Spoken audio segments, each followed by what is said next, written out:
welcome back to day two of Amazon Q4 Mastery 2022.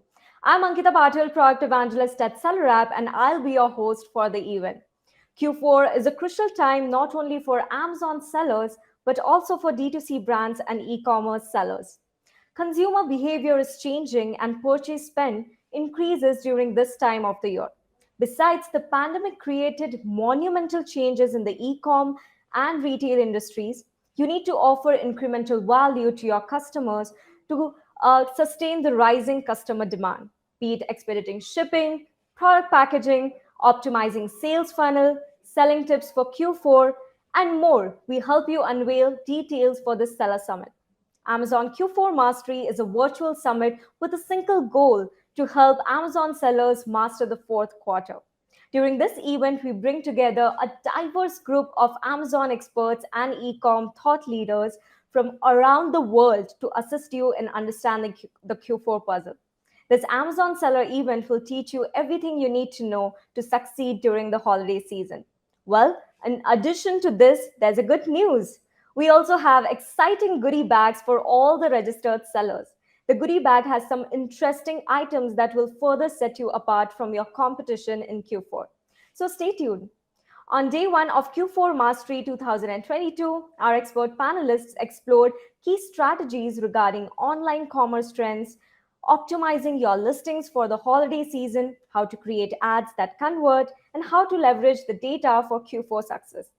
I also have an exciting announcement to make at the end of the session. Q4 Mastery giveaway prize winners. Well, this session just got interesting, right? Moving on, in the day two session of Amazon Q4 Mastery 2022, the topics we are exploring are funding and budgeting, inventory management, repricing strategies for successful Q4. You'll also get a chance to interact with the e-com industry leaders, so let me bring them on the screen. Yes, so let me tell you more about our experts. Firstly, we have Ben Koch. He is the co-founder and president of Acromy. He oversees Acromy's portfolio of Amazon FBA companies, actively selling 20K plus unique ASINs. He co-founded Algo Online Retail and Algo Plus, a community of roughly 10K Amazon sellers across North America. Amazing, right? Hi, Ben. How are you doing? Hello, I'm good. Thank you for having me. Glad to be here. It's wonderful to have you here. Thank you so much. Next speaker is Jack Howard. He is the head of strategic partnerships from Payability. Jack has over 6 years of business development and partnerships experience at hypergrowth startups. Jack was also instrumental in advising private equity and VC-backed companies on their real estate footprints in NYC. Hi, Jack. How are you? Hey, Ankita, that was quite the introduction. And, clearly don't have video, but anyway, it's a pleasure to be with your community. Yeah, so I think Jack is attending a wedding and, there is some issue there, but he'll definitely be with us. He's going to give us few expert tips on various topics. So let's move on. We have Manish Chaudhary. He is the founder and CEO of Kahoot, the world's first peer-to-peer fulfillment network. He's an e-commerce veteran who has started multiple startup successful businesses and holds 10 patents for his innovations. Hi, how are you? I think you are on mute, Manish. Hi, Ankita. Thanks for having me. It's a pleasure to be here. Wonderful, Manish. How excited are you for today's event? I am super pumped. This is such a gathering of great speakers and the audience. So I know the audience is going to get a lot of value. So make sure you all stick around till the end. Wonderful. That's good to know. Our next speaker is Blair Forrest. He is the Chief Marketing Officer of AMZ Prep, one of Canada's fastest growing startups in the fulfillment space that helps businesses and brands with their warehousing and logistics needs. Hi, Blair. How are you? Welcome to the session. Hey guys, you can hear me okay? It's loud and Yes, clear. perfect. Perfect. I'm super excited to be here. Thank you guys for having me. I'm excited to talk about the sexy space of logistics and inventory and fulfillment. So if this isn't the most exciting events, I would argue it's going to be the best. So buckle up, guys. If there's a thing or two you don't know about inventory, today's the damn day you're going to learn. So I'm super excited. Thank you guys for having me. Awesome, awesome. Our next speaker is Ian Kaneshiro. He's the head of sales and customer success at SellerSnap. Ian has leveraged his account management and business development skills in the world of advertising technology. He uses his experience to build a bridge between people and technology and is supporting Amazon sellers in scaling their businesses. Hi, Ian. How are you? I'm doing swell. I'm super happy to be here. I'm feeling really lucky to be on a panel with such amazing speakers, and looking forward to talk a little bit about repricing in Q4. Wonderful, wonderful. It's so good to have you all here. I'm really excited for today's event. I'm as excited as our wonderful audience is. So, without any further ado, let's get started. E commerce continues to prove to be a lucrative and vital part of the future economy, but sectors are already being impacted by the juggernaut differently. By understanding the trends of today and seeing where they are headed, you can better prepare yourself and your business for future success in e commerce. Now, speaking of strategies and what to do, my first question is to all of you. What are some of the key mistakes that you have seen sellers make during this Prime Day, and what should be avoided during Q4? Let's start with you, Ben. Yeah, so that's a good question. And I think kind of the two mistakes that we've seen people really just repeating throughout most of this year have come down to inventory management and profit management. So first, for inventory management, a lot of sellers, especially earlier in the year, were running out of stock because of all the shipping challenges. So they ended up placing larger orders for like 6 to 12 months worth of inventory to try and avoid stockouts. And now they're running into problems with Amazon restock limits and storage fees and issues with 3PLs, where they're ending up spending more and having more problems than they did when they were running out of inventory. So there's always that problem, and there's also sellers who are putting a lot of capital into a bunch of ASINs that maybe aren't selling as well, instead of focusing on their primary ASINs, which is causing them to stock out of their profitable good ASINs because they're trying to launch so many new products. So I think that's a big thing that we've seen all year, is just inventory management with all the changes, particularly with importing products and shipping from China. And then for profit management, a lot of Amazon sellers have been looking at their Amazon fees and volatility in import and inbound shipping prices. And all of those things have been going up with inflation in general, and they haven't really been increasing their prices to account for that. So a lot of them are seeing their actual expenses, their shipping, their manufacturing, and their Amazon fees go up anywhere from like 10 to 25% plus, but they're not increasing their prices to account for that. So maybe all of their expenses on their product increased by 25 or 20%.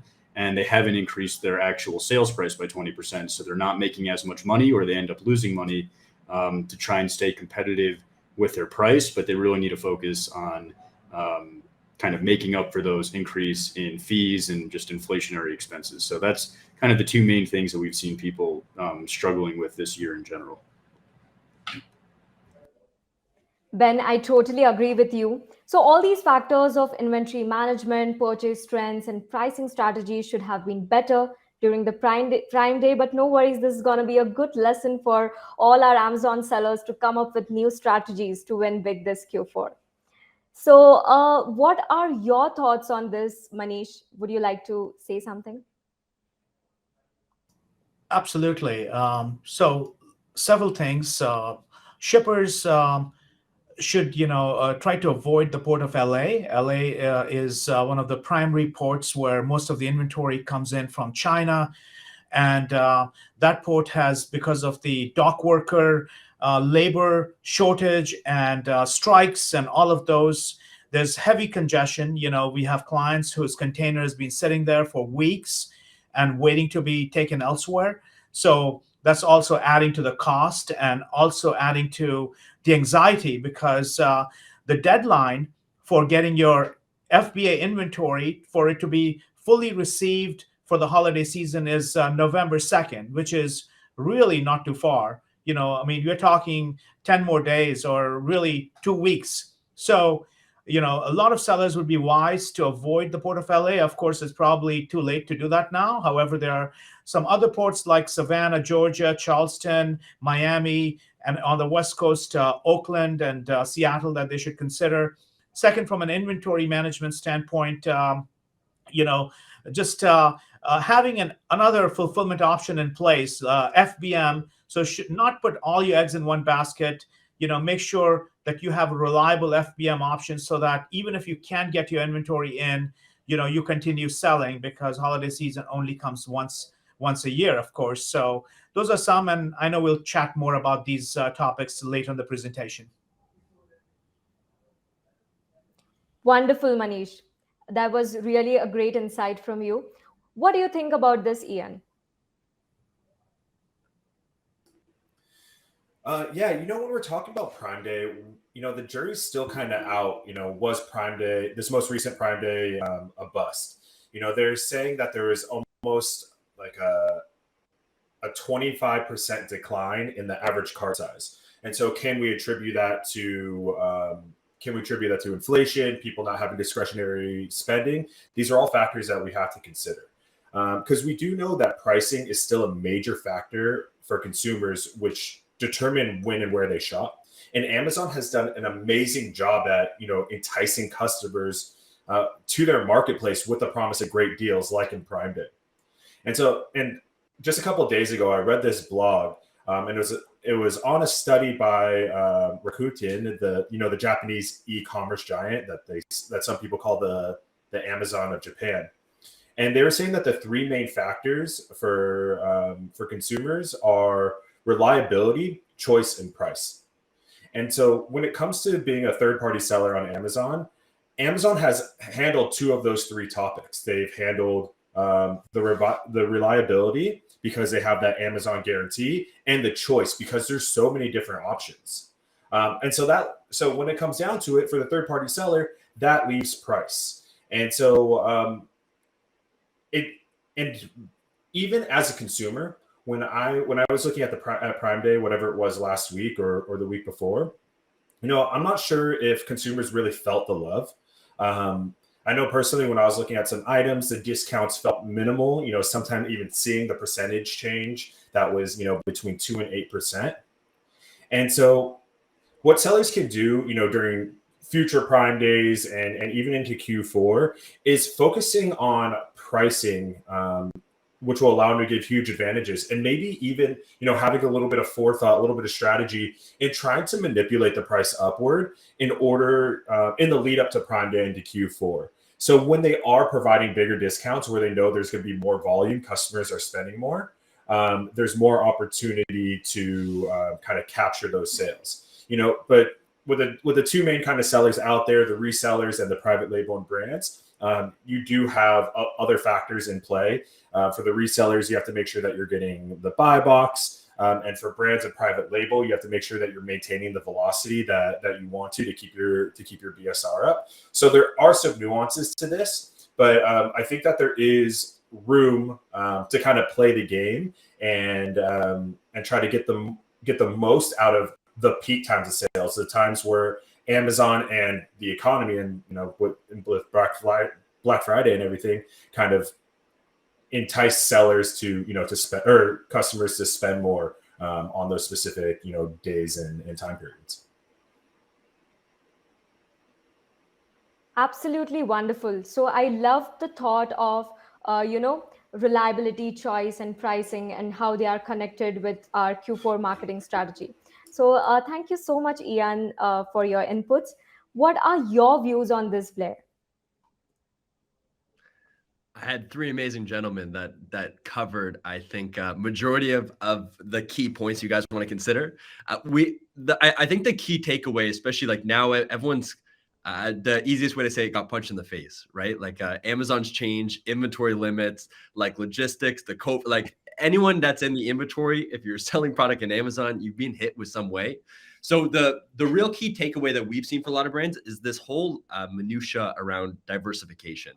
So there's two ways that I wanted to just tackle it, because I feel from a profitability, we have some really talented folks that are speaking here today that can talk about the margins and pricing strategy. But from a diversification, one is that majority of the brands, I think last year, they weren't thinking about secondary options, the what ifs with Amazon FBA. So like one of those key ones, of course, is let's go merchant fulfillment. Is that the fun topic? Is that the best opportunity? Traditionally not. But the issue was that just like how last year when there was inventory hits or there was something with an issue at the warehouse, it wasn't that the FBM's the best scenario. They just didn't frankly have it set up. It was either like their fulfillment partner didn't offer it. If they did, maybe they didn't do it in time. So it was this whole idea of they just didn't have enough runway to actually set up something in place. So goodness forbid, if you did get hit with inventory limits last second, at least you had a backup plan. And we saw like millions and millions of dollars lost in Q4, specifically because these brands just didn't want to dive that deep into the inventory side. Didn't have anyone focusing on it because they were focusing on, like Ian mentioned, the Prime Day strategy, their pricing, their advertising. But we like to think about inventory as like, it's like eating your broccoli at the end of the day, right? Like the whole logistics side of the business. The second side of diversification, and it's too late now, but you can plan for next year too, is that we saw a huge push this year. So we're here in Toronto, Canada. So like one of our warehouses is right behind us. And there's been a huge wave this year going to Amazon.ca, not using NARF fulfillment, like where you'd use your US fulfillment to ship to Canada. No. A lot of brands actually using brand new stock, sending it to a Canadian FBA hub and launching Amazon.ca as a whole new marketplace. And that has opened up a whole new chain of opportunities, new demand. But most importantly, back to kind of what I was mentioning, and you'll see probably the trend for a lot of my conversation is this idea of like diversification. So run it both ways. But the one key takeaway is like, is FBM an option? It's not the fun route, but you got to eat your broccoli, make sure that at least you have it set up or you have a partner that can. And then two, do you look at international markets? Is now the right time? And is there lower hanging fruits than having to expand overseas with Europe and UK? That there's your next door neighbors up here in Canada. So I'm a bit biased, but of course there's definitely new opportunities here. So we're seeing those two in parallel, and it's a blast. So it's fun, but yeah, brands are preparing. They're just, I think, taking a little bit different of approach this year. Well, yeah, I totally agree with you. Effective inventory management is critical. You need a solid understanding of your supply chain processes, inventory counts, and inventory analytics across all channels to be a successful e-com seller. So moving on to our next topic, that is funding and budgeting. So let's move on. As we know that the popularity of Amazon leads to the marketplace getting more saturated every year, sellers will definitely need to invest in things like, better product features, better advertising, better product images, and so on. And as a lot of e-com business owners don't have access to traditional financing options, they start to look at alternate financing options. Now, let's say there's a seller A who has a lot of product inventory but doesn't have enough budget to spend on advertising and needs funding as soon as possible. How long will it take for this seller to get funding, and for what else should he or she be aware of? Now, let's go to Ben. What do you think about this? So I think that's a very interesting question. So when you say, a seller has a lot of inventory and they don't have the budget to basically market it or sell it, it kind of makes me think that they're in one of three buckets. Either they're launching a new product maybe, or they purchased more inventory than they needed. They purchased too much inventory, or they don't have a profitable launch or PPC strategy to begin with. So if they're in one of those first two buckets, either they're launching a new product or they purchased too much inventory, they really kind of have two options, in my opinion. One is to rely on their profitable ASINs to fund the launch of those new products. So they can either get funding against those profitable ASINs or self-fund from the sale of those profitable ASINs. Or number two, if they're basically launching their first product and they don't have any other Amazon business, they're basically going to have to rely on personal financing options, so savings or credit cards or something like that, to basically fund the startup of their business. There aren't a lot of investors, fintech investors, banks, anyone really lending or investing in a startup. So if they don't have a base of already successful business, they're really going to have to rely on their personal resources. And then if they're in bucket number three, where they have a profitable PPC strategy and they can basically spend $1 and after their fees and cost of goods get back $1.50, they should be able to either self-fund that, right? By every sale they make, they get more back than they put in, and just keep reinvesting that money. Or they should be able to pretty easily find an investor like AccrueMe to fund them because they have a track record of profitably running campaigns and selling inventory. So those are kind of their two options. And if they don't have a profitable PPC strategy and they're just launching a product, you want to be really careful with borrowing money to cover those things, because, you know, if you're testing a new PPC strategy or a new product launch strategy with somebody else's money, you better be pretty confident that it's going to work, or else you still have to pay that money back. And especially if you're new and you don't have a business to finance against, you're basically financing based on your personal credit or personal relationships. So you really want to make sure that you have a plan to pay that money back. So hopefully that is helpful. That's good to know. It's definitely significant to consider how you want to spend your money during Q4. Are you spending money on marketing, or are you spending it on product development? If you are unsure about, what you want to spend money on, it's always good to create a budget for Q4, and then you can definitely work around it. So perfect. Now, my next question to you, Ben, is, when it comes to financing, Amazon has a few options for sellers, namely Amazon Lending, Amazon Line of Credit, and Merchant Cash Advance. What's the key differences between them, and are they really worth it? Mm-hmm. Yeah, so that's a good question. We'll keep the Ben show going. So Amazon Lending so Amazon basically has two primary products in the US. It's Amazon Lending and then their line of credit with Marcus by Goldman Sachs line of credit. So let's first talk about Amazon Lending. Those are typically going to be term loans, which means they'll give you the money. You make equal payments every single month to pay it back, and you pay an interest rate. So Amazon Lending and Amazon Loan could be a good option for a mature Amazon business that's kind of not growing as quickly anymore and needs some financing. The thing that you really want to be careful with or consider with Amazon Lending is going to be the length of the loan. So Amazon Lending loans can range from 3 months to 24 months. And for example, if you borrow $100,000 from Amazon and they give you 3 months to pay it back, you're basically making a $33,000 payment every month. Whereas if they give you that same $100,000 and give you 24 months to pay it back, you're only paying about $5,000 a month. So the important thing to consider with Amazon Lending is really the length or the time frame that you have to repay the loan. The shorter it is, the more of an impact it's going to have on your cash flow, and it could potentially have a very negative impact on your cash flow. So that's going to be really important with Amazon Lending. But if you get a long term and you're making $5,000 a month in monthly payments for a $100,000 loan, it could be a pretty good deal for you, especially if you're not trying to reinvest your capital and grow as quickly. The Amazon line of credit from Marcus or Goldman Sachs, it's essentially a credit card that's also secured by your business. So in terms of the actual terms and cost of the loan, or the credit line, it's really not that bad. It's basically just a credit card.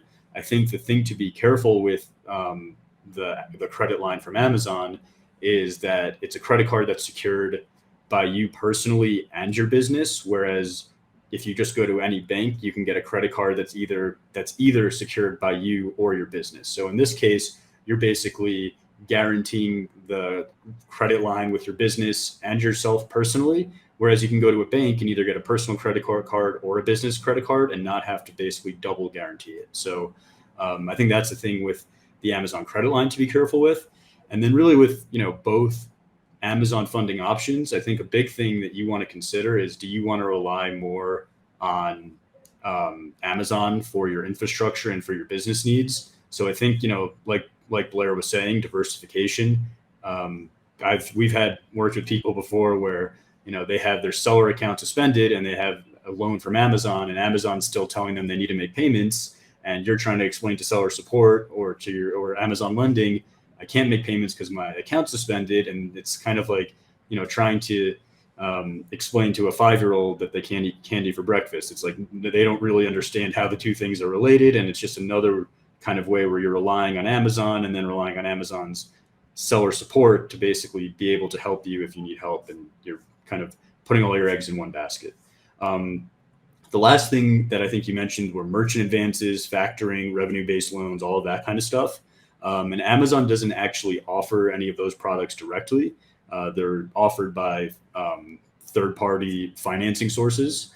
And the thing to really keep in mind with all of those is the terms are all going to be very different, and they all have different purposes or different pros and cons. So when you're looking at any type of financing for your e-commerce business, you want to understand it's not like just going to get a mortgage where you're going to be comparing, a 15-year or a 30-year term, and your interest rate's going to be somewhere between, 4 and 6%. And that's really all you're looking at. There's a lot of nuance to all the different financing options out there for Amazon sellers and e-commerce businesses. And before you sign on one and you take the money, you want to make sure you understand all the nuances and how that's going to impact your business. So really, though, at the end of the day, the number one rule is make sure that you don't borrow money if you're doing it to cover losses. You want to borrow money to grow profitably. So a lot of Amazon sellers out there, they're looking at all these financing options saying, well, my Amazon business lost $10,000 this month, so I need to borrow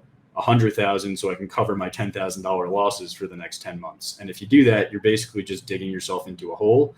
It's better to say I made $10,000 this month. If I had another 100,000, I can make 20,000 next month. So I'm going to borrow money. So you want to borrow money to grow profitably. You don't want to be borrowing money to basically cover losses. Hopefully that is helpful. Don't borrow money to cover losses and only borrow money to grow profitably. Wonderful, Ben. That totally makes sense. So moving on to our next topic. So that is inventory management. And let's talk about another crucial part of Q4 preparation, that ensuring that you have enough inventory. Inventory management is, again, one of the critical factors behind a seller's Q4 success. And remember, this is the busiest time of the year. So Manish, what are the ways in which sellers can mitigate all the risks related to Amazon supply chain this Q4? Ankita, that's a very important question on the minds of all the sellers.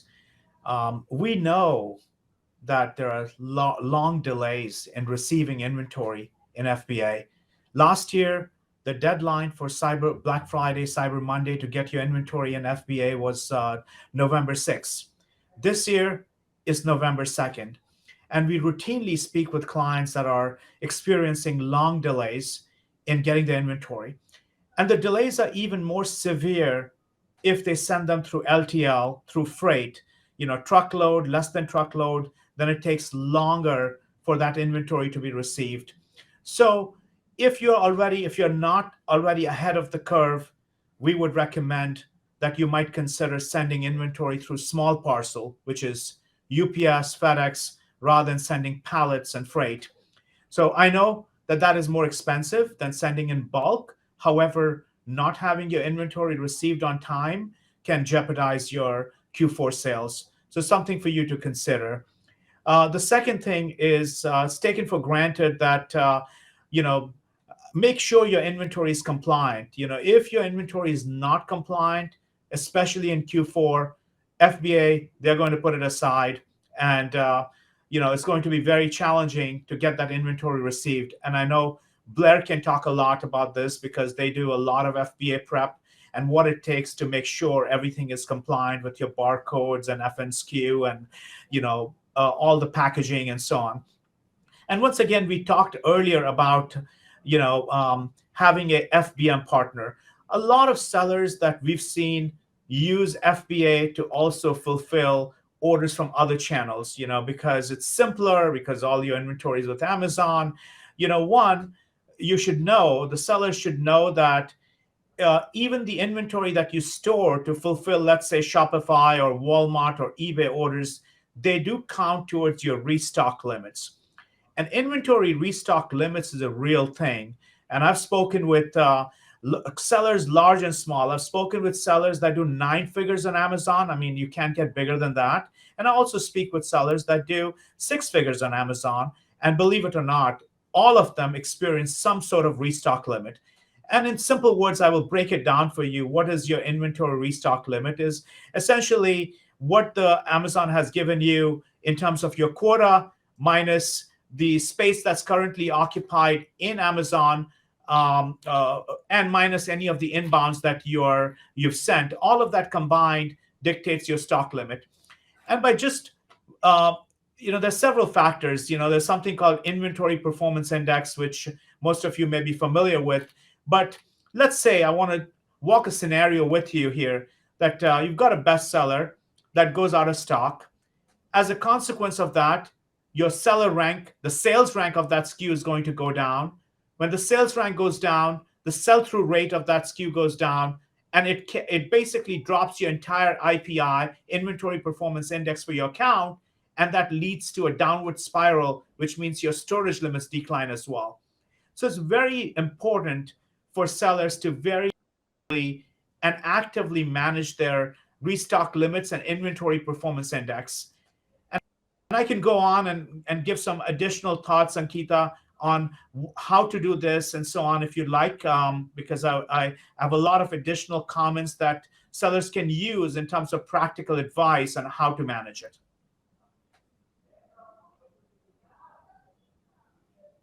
Thank you so much, Manish, for your inputs. Also, keeping track of your inventory using inventory control tools ensures that you are working with real-time information. It optimizes the forecasting and provides accurate inventory data to manage stock and, again, mitigate inventory risk. So thank you again. Moving on, another key metrics that helps sellers measure the health of their inventory is inventory performance index, as you mentioned in the previous answer, based on how well you can generate sales by stocking trending products and optimizing on-hand inventory at the same time. So, Manish, what are the immediate things sellers can implement if their IPI score is below the threshold? Well, let's first break this down, Ankita. What is IPI score? It's a weekly historical performance of your inventory, meaning how fast. FBA was never designed to be a long-term storage, as we know. It's a number between 0 to 1,000, and you can look at this in your Seller Central dashboard. There are 4 important factors that influence your IPI score: excess inventory, sell-through rate, stranded inventory, and how much inventory you have in stock. In order to achieve a good sell-through rate, I mean, these are stuff that you can find on your Seller Central dashboard. Amazon considers a sell-through rate of 3 to 7 to be good, which essentially amounts to about 30 days, average of 30 days of inventory. And if you want to be excellent, then that sell-through rate has to be greater than 7, which is what Amazon considers to be an excellent score, which is less than 2 weeks of inventory in FBA. So you can imagine that these are pretty aggressive numbers for sellers to meet.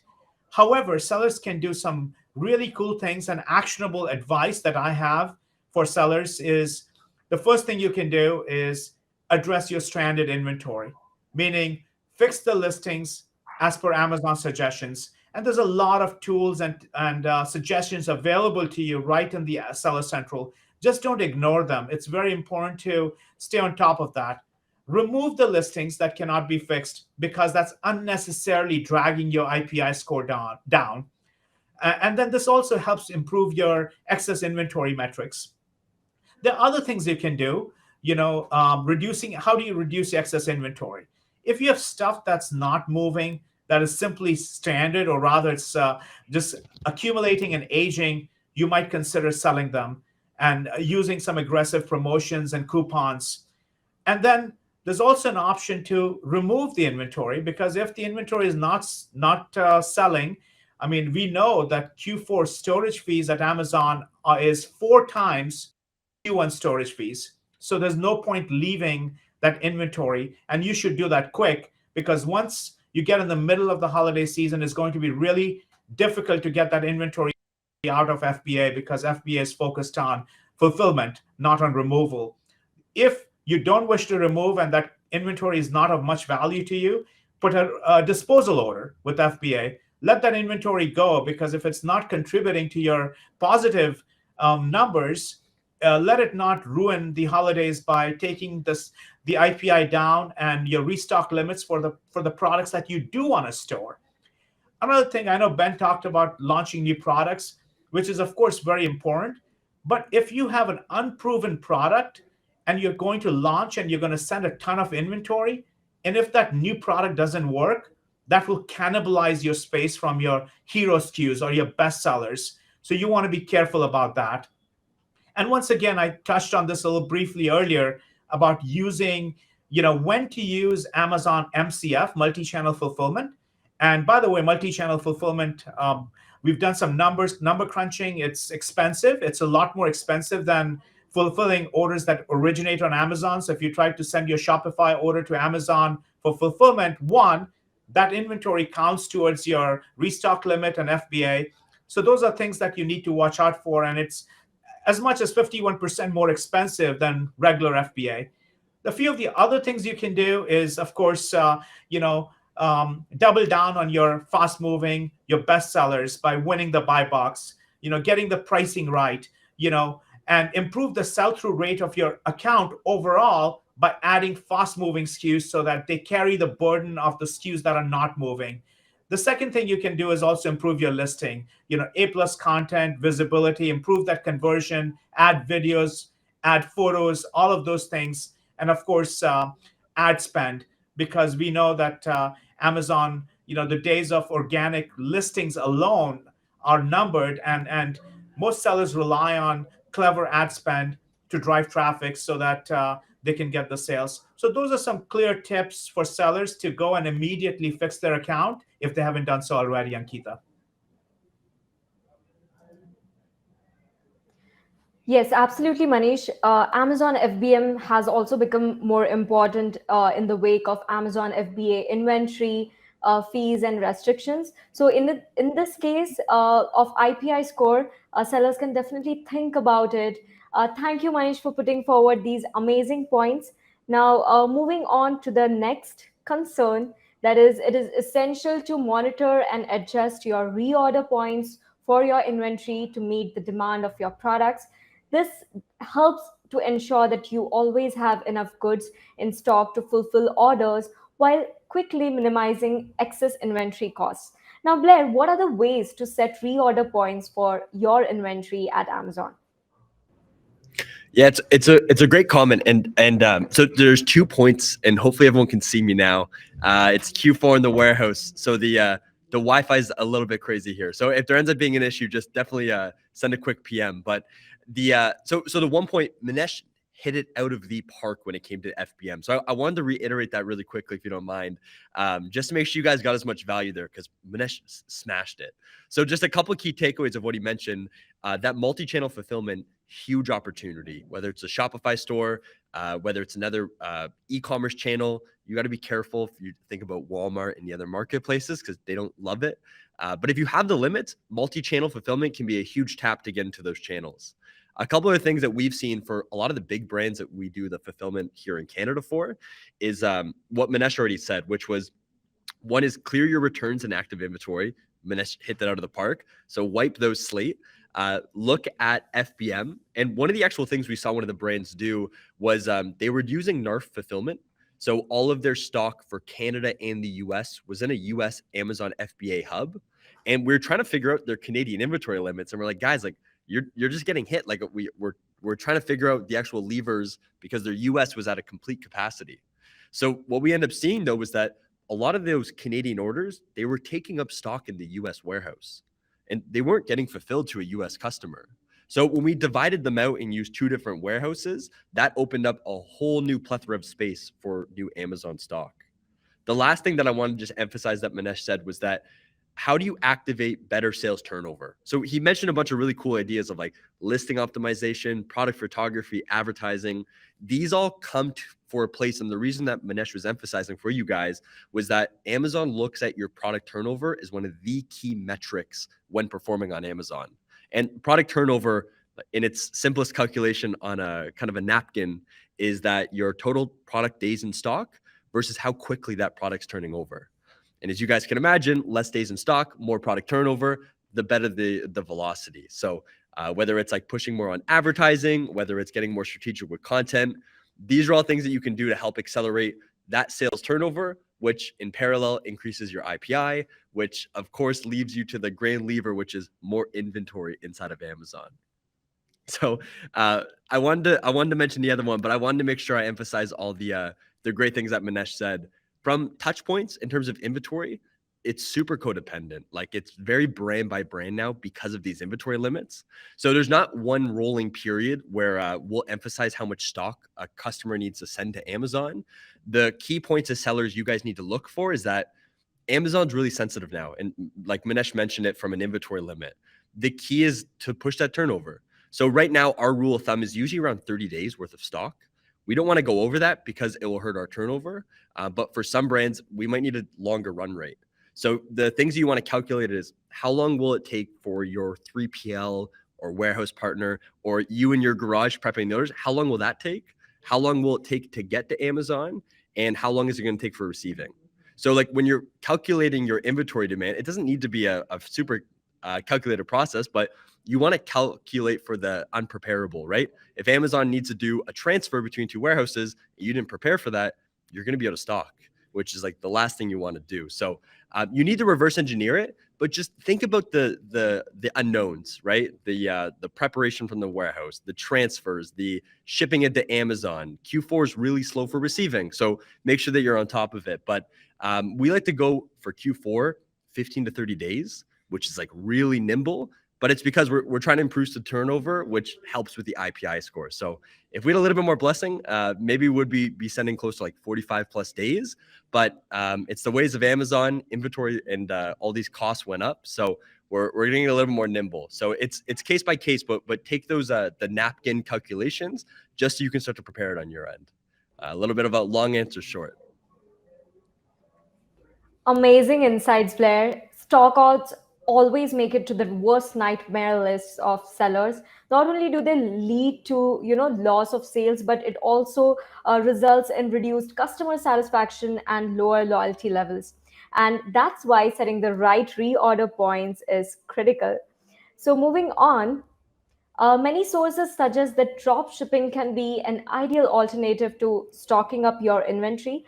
Now, how it works, how the customer places an order, the order gets forwarded to your supplier. From there, the drop shipping supplier packs and ships the order to the consumer. However, can you explain a bit about the risks associated with this strategy and things you need to know, Blair? Yeah, like I think when it comes to that whole side, and I want to hear Manesh's side too, because I think he'll dominate it. It comes back to the basics that we're mentioning, right? Which is like eat your broccoli, really make sure that you're focusing on the inventory strategy and just make sure that you have your calculations in place. So I don't want to overcomplicate it because I feel like I already have. Just get back down to the basics. Manesh, what are your thoughts? I don't want to steer it off track, but I wanted to get your opinion on this because you mentioned so many good points on the FBM side.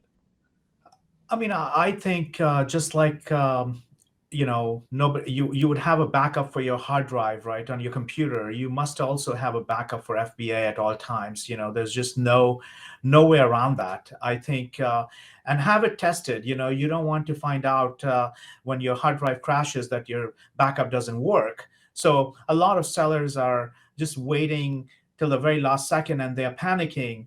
And that's really not a good strategy because in the long run, you need to have an alternative, whether it's a dropship supplier, making sure, you every once in a while, like we're all in the IT business, we do what do you call fire drills, like for your fire alarm, so you want to have, well, even your drop shipper, you don't want to not have any contact with them for 10, 11 months of the year. And then all of a sudden you say, hey, I'm going to start sending you orders. I think it's just a great idea to make sure that you have all your different, just like your sourcing, where you're buying from and where you're fulfilling from. All of those things are constantly tested. You stay in close contact, and having an FBM. And if you have Seller Fulfill Prime, by the way, if your Amazon account is configured to Seller Fulfill,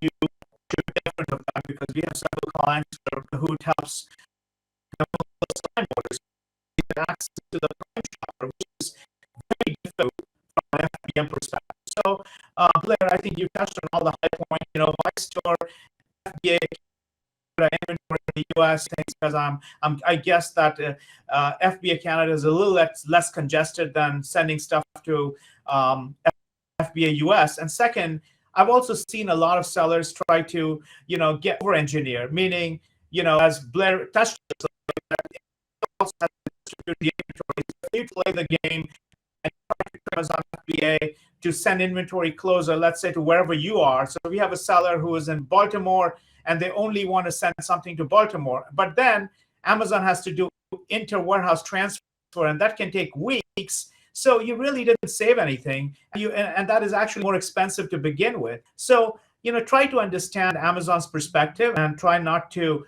over-engineer and over-game the system, because it doesn't quite work in the long run. But that's, Blair, I'm sure you have more to add, but those are some quick additional tips. You nailed it. Thank you. Yeah, totally you did. Actually, Blair and Manish, you both. I would also like to add on this that Amazon dropshipping is a worthwhile pursuit, provided your supplier is trustworthy, reliable, and knows what needs to be done. Thank you so much for this explanation.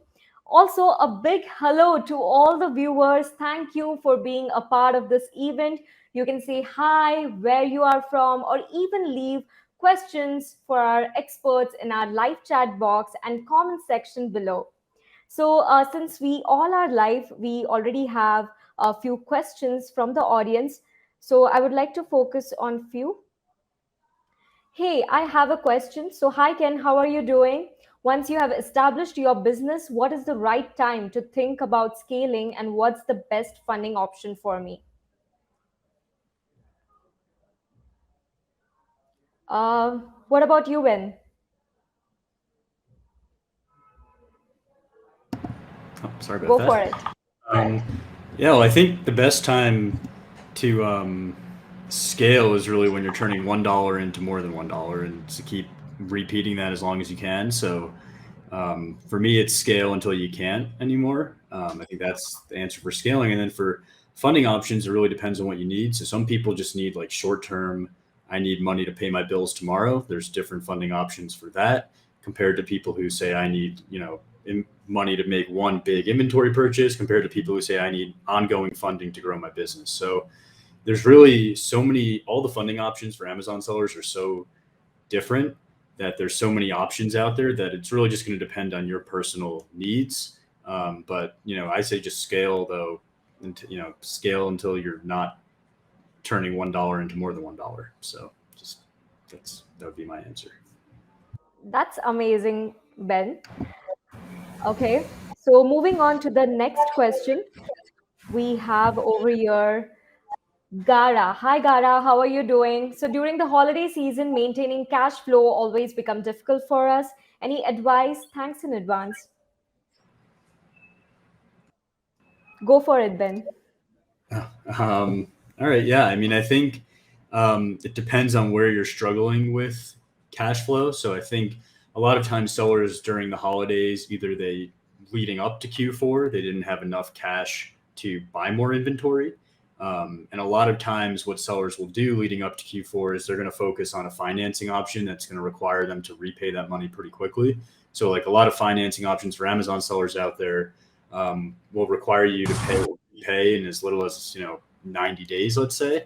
So if you use that type of money to fund your inventory for Q4, basically Q4 comes and all of your cash flow is going to be going to repay that money that you borrowed. So I think the first thing is, going into Q4, setting it up right, that, you're getting the right type of financing that's going to allow you to maintain your cash flow and maintain your ad spend and everything you want to do into Q4, and not set it up in a way that basically you borrowed money to get your inventory and now you're paying it all back. I think the other big thing for Q4 is just managing your inventory. Like if you're reordering, trying to order as much as you can and be prepared for Q4 so you don't stock out. But then reordering during Q4 to try and get more inventory to keep replenishing and have a healthy first quarter as well. Like we have a lot of sellers, they're so focused on Q4 that then Q1 rolls around and they basically are out of money and out of inventory. And, it's like kind of a disaster in Q1. So I think a lot of sellers also need to think beyond Q4 and what's going to happen in Q1 after that. And Thank you if so I much, may add, Ben. if I Yes, may Ian, add, you were saying. a lot of sellers. I mean, Yeah. I definitely expect a recession next year, without a doubt. So, and so do all the suppliers understand that, and they may offer you a deal to buy more than you need. It's sort of like buying more for a discount on products that you don't need. So be mindful of that. Don't fall into that trap, and be aggressive selling, because I expect Q1, Q2 to be even softer from a consumer economy standpoint. So don't hold off and wait for the last second. This year happens to be December 25th. Christmas is on Sunday. Shopping is already going to be earlier. More people are going to the store. So if you don't have a store advantage, don't hold on to that inventory. Certainly don't buy more than you need. Don't buy. Port congestions from China is greatly reduced. The container cost from China to Los Angeles is now $2,500. It used to be $21,000 in September of last year. So a lot of this old way of thinking from 2021 is no longer applicable. So sellers need to get refreshed on what's happening today and not overeat, so as to speak. So just be nimble and be very wise with your dollar. And Wonderful. I just like to add on to what kind of Manish and Ben are alluding to, is that what it boils down to is planning. Oftentimes when we find ourselves in a bind, planning what we do is we can throw money at problems. But if we can start with a solid strategy and plan for things like Q4, when we're talking about cash flow, which is money that we're able to spend right now, we can think about that spend in general, and are there ways to reduce it in a way that doesn't affect my business operation? And so when we get to the point of Prime Days and Q4s, when we might be scrambling to, make changes, be more aggressive, and do all the things that Amazon sellers need to do to, really drive revenue, coming up with a plan and being in place will help us not overspend in those moments, leaving additional cash flow for, inventory and the places that you actually need to put your money during these times of need. That's amazing, Ian. So moving on to our next question. Hi, Feroz. How are you doing? Thank you for joining today's event. How do you compare this Q4 to last year? Is the demand still there?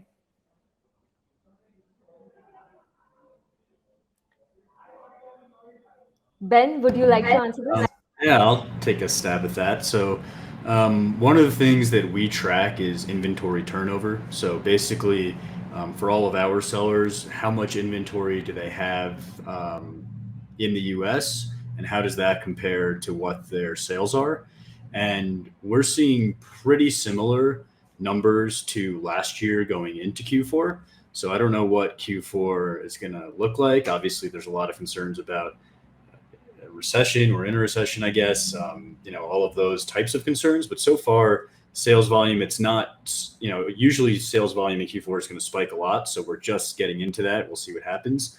But throughout the year so far, in the last couple of months, sales volume has been right around the same for us, at least, as it has been, as it was last year. So it doesn't seem like sales are dropping. It doesn't seem like sales are exploding.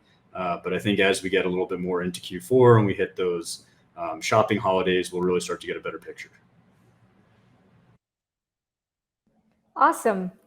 So moving on to our next topic, that is repricing strategies.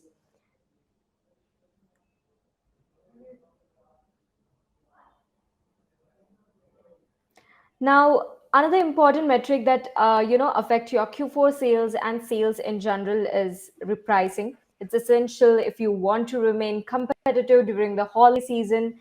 Now, as a seller, you need to find the right repricing strategies that fit into your growth blueprint. Now, with that in mind, what is the oscillation price strategy and when should it be used? Ian, Yeah, yeah. I guess that one's for me. yeah, you are the When expert here. Great. So, when should repricing be used? Repricing is something that should be utilized by all different types of sellers. Historically, SellerSnap has been a repricer for resellers on Amazon's marketplace. Although we do have many solutions for brands and private labels as well. When it comes down to resellers, the bottom line is to win the buy box. So if you're a reseller and you have competition on that listing, you need to make sure that you're winning the buy box. So another reason why you might need repricing as a reseller as well is for those savvy enough sellers who are getting into the PPC space for these branded items. Because in order to drive that traffic to that listings page, you need to be the seller in the buy box. And so there is a correlation between advertising um, and the buy box when it comes to branded goods. On the flip side of that, for the brands and private label, repricing is super important because we need to make sure that we are keeping track of our competitors. Oftentimes, we have to remember that even though I don't have competitors on my listing, I do have competitors. I have competitors selling similar products. And so it's important to make sure that we are tracking those competitors. And we are within range in order to stay an option for customers. I recently spoke to a client who was having an issue with a specific brand that he was selling. It was his own private label, where all of a sudden he saw a big fall off in sales. It dropped by like 25 or 30% almost overnight. And it took him almost a week to catch it. And basically what was happening was that he has one other main competitor selling a similar product who all of a sudden dropped their price and undercut that listing, that product. And so what happened is that seller basically upped their PPC game, dropped their price, and was able to capture a lot of those sales. And that seller still had a lot of time before they actually checked to see that the prices were changed. When usually they check it once a week, the seller actually let it go a little bit longer than usual because they got caught up in all different kinds of the nitty gritty of the Amazon space. And so essentially what he's doing now is he's using SellerSnap to track the pricing of his competitors. And if it moves up or down, SellerSnap will adjust the price based on a specific rule that the seller set in order to make sure that his brand, his private label, is within a competitive price point of his competitors as well.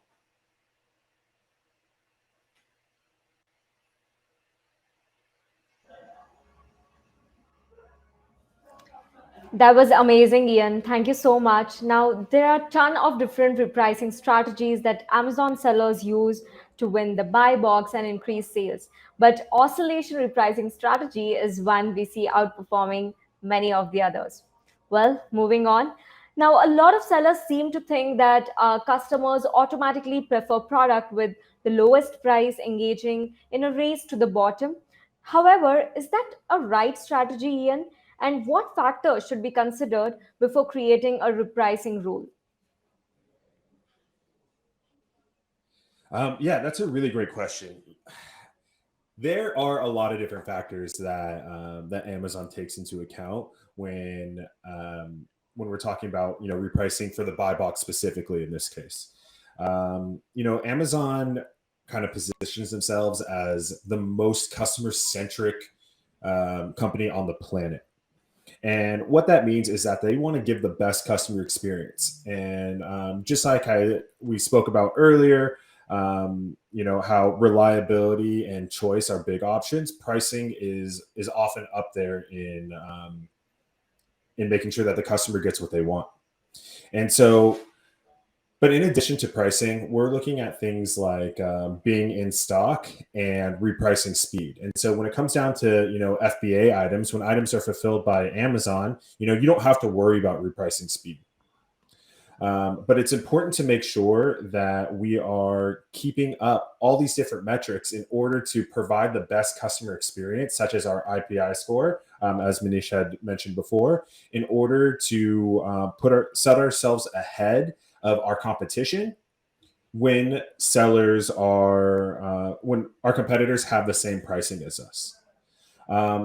And so when we're talking about factors that should be considered, we want to look at like the entire all the different data points that Amazon gives us in our business reports in order to make sure that we are putting ourselves even a little bit ahead of our competition, so we can get the most out of each listing that we list.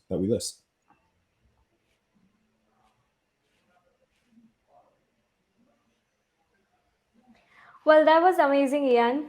Creating a pricing strategy that works best for you as a seller on Amazon is extremely crucial, and especially during the holiday season. And the expert tips from Ian is going to help you, Amazon sellers, to perform better this Q4.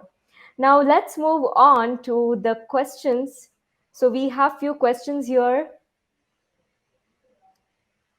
Let me highlight few of them. One moment. Okay. So I have a few items that are not selling well. Any tips to liquidate my existing stock? What about you, Blair? It's a good question. And everyone else, guys, like we have some time. So if you guys have questions, we have some pretty talented folks here. So if there's a question under the face of the sun, like probably one of us has seen it at some point, or we know someone who's seen it. I don't have gray hairs yet, but I promise you they're coming. So Right. liquidation. Yeah, like there's a couple different scenarios. So traditionally what some brands do is like Amazon obviously has their liquidation set. And Manesh, you'll probably have some really good insight alongside me of a couple different options. What we've seen brands do is that sometimes it makes sense and it just depends on the product and the value. Some brands will send it like back to one of our warehouses and then like we have liquidation partners. The issue is that like if Amazon, you liquidate it, they're just going to be able to dispose of it, right? And you're going to pay a fee regardless. So in some scenarios, what we've seen brands do is and if it's a brand versus like a reseller or wholesaler, some brands, what they'll do is they'll send us the stock like back to our warehouse, but then we'll do some level of like marketing PR with it. So for example, we work with this weighted blanket company. They were about to liquidate because they were last year's models. They had inventory issues. They don't have a Shopify store. So they were one-dimensional to Amazon. And what we end up prioritizing is that instead of all that money was going to be lost anyway, we built this entire charity strategy. And there was a huge PR push around it, which helped drive more traffic back because they put it on their social channels. They put it on their LinkedIn. It was a whole community event and it came from almost nothing. So with liquidation, there's not a lot of good scenarios, but you can kind of find the goodies inside of it. And if it's something like we could leverage it for giveaways, maybe you could give them to customers. You might be able to leverage that in a scenario too, or brand building. There's always a secondary option, but it's liquidation. So you can kind of search liquidation partners, or if you have a fulfillment partner, like we get a lot of messages and a lot of inbound, probably just like Manesh does, of like people that want to buy the liquidation. So Manesh, do you have any thoughts on that? Have any recommendations?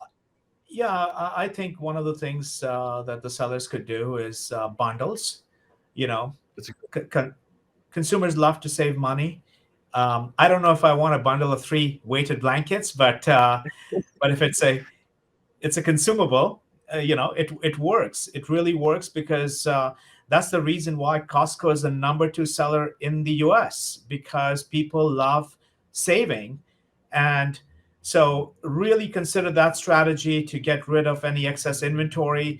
And Amazon does a great job of telling you what's the per unit cost is. So when you do the bundle, and that will also help you boost some sales rank for the item. So that's one strategy to consider.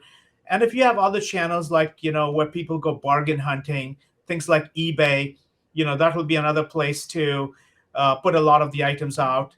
And of course, there are other liquidation platforms that Blair mentioned that that you could take advantage of. The key is, my recommendation is, do not get stuck with a lot of inventory, and certainly you don't want to get charged for Q4 storage fees, because that's really eating into your margin. And then you certainly don't want to get into long-term storage. And if you've gotten that far, most likely the value of your product is entirely lost at that point. So just be very careful. And when placing restock orders, this is be observant. Don't be over optimistic or over pessimistic. Just the network congestions, the supply chain congestions are easing. Inflation is going up. So what was true 6 months ago is not true anymore. Interest rates are double in the last 6 months. So refresh your knowledge of what's happening today, as opposed to what news you might have heard 6 months ago. Wonderful, wonderful, you both. Thank you so much for the answer.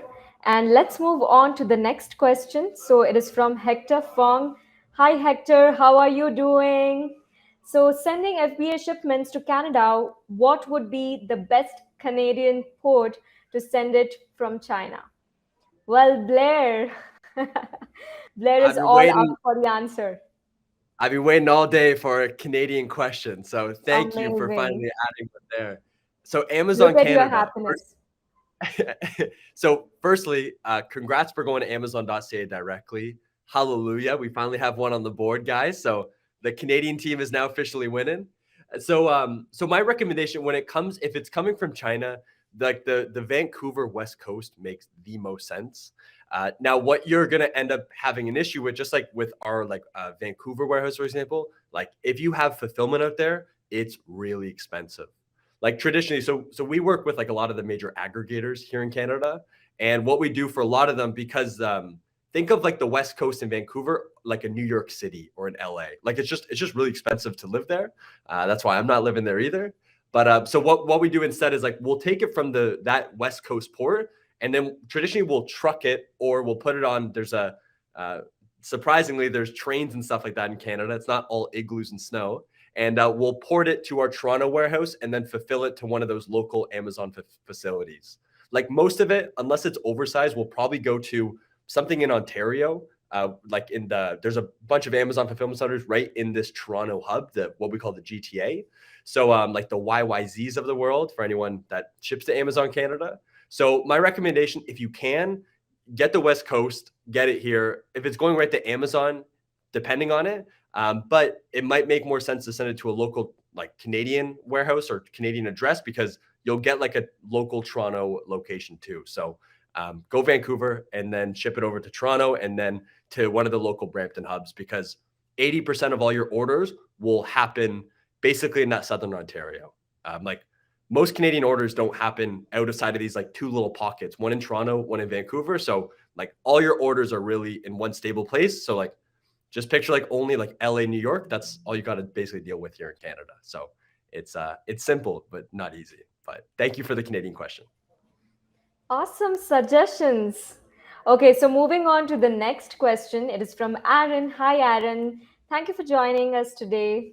So question on repricing. We have some ASINs with the minimum set below the buy box, but SellerSnap leaves the price at the buy box price, where we are winning 0%.